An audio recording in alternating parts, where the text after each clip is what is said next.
अमेरिकी supreme court से झटका लगने से ठीक 24 घंटे बाद डोनाल्ड ट्रंप ने एक और बड़ा फैसला लिया। ट्रंप ने ग्लोबल टैरिफ को 10% से बढ़ाकर 15% कर दिया है। ट्रंप ने कहा कि कई देश अमेरिका का फायदा उठा रहे थे, जिसे अब बर्दाश्त नहीं किया जाएगा।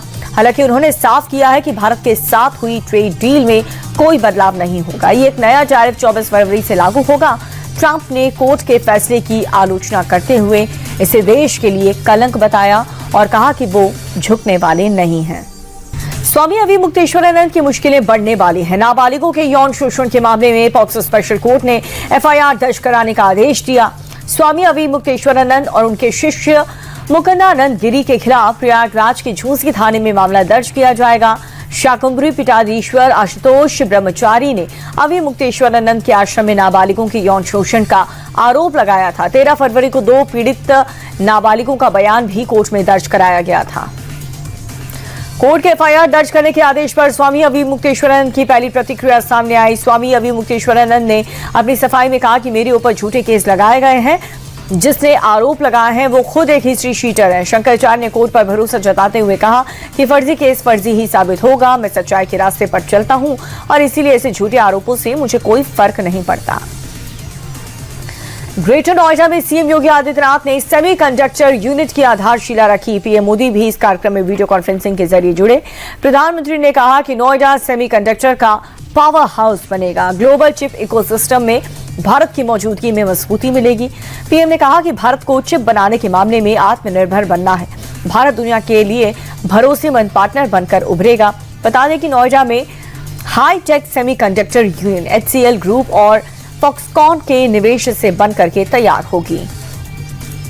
पीएम मोदी और ब्राजील के राष्ट्रपति के बीच दिल्ली में प्रतिनिधि मंडल स्तर की वार्ता हुई है। दोनों देशों के बीच रेयर अर्थ और माइनिंग समेत कई अहम सेक्टर्स में समझौते हुए। मीटिंग में दोनों देश के बीच MSME और तकनीकी सहयोग बढ़ाने पर भी सहमति बनी। पीएम मोदी ने ब्राजील को भारत का एक बड़ा ट्रेड पार्टनर बताते हुए कहा कि भारत और ब्राजील साथ हैं तो ग्लोबल साउथ में हमारी आवाज मजबूत है। असम दौरे के दूसरे दिन केंद्रीय गृह मंत्री अमित शाह ने घुसपैठ को लेकर के कांग्रेस पर बड़ा हमला बोला।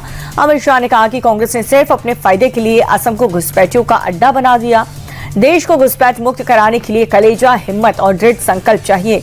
पीएम मोदी ये तीनों हैं, लेकिन राहुल गांधी में एक बार भी घुसपैठियों को बाहर करने की बात बोलने की हिम्मत नहीं है, क्योंकि ये घुसपैठी ही उनका वोट बैंक है।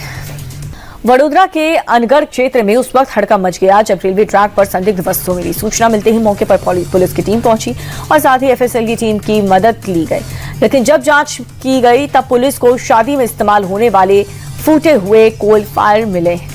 पुलिस के मुताबिक शरारती तत्वों ने इन्हें ट्रैक पर रख करके अफवाह फैलाने की कोशिश की। पुलिस अब CCTV के आधार पर आरोपी की तलाश कर रही है। बिहार के नालंदा में नील गाय के आतंक से परेशान किसानों के लिए अच्छी खबर। बढ़ौना पंचायत में नील गाय फसलों की बर्बादी कर रही हैं। परेशान किसानों ने सरपंच से मदद मांगी, जिसके बाद वन विभाग के शूटर्स ने 25 नील गाय को मार गिराया। गांव वालों के मुताबिक 600 एकड़ में लगे गेहूं, सरसों, चना और धनिया की फसलें बर्बाद हो गई। किसानों में नुकसान के कारण भारी नुकसान था।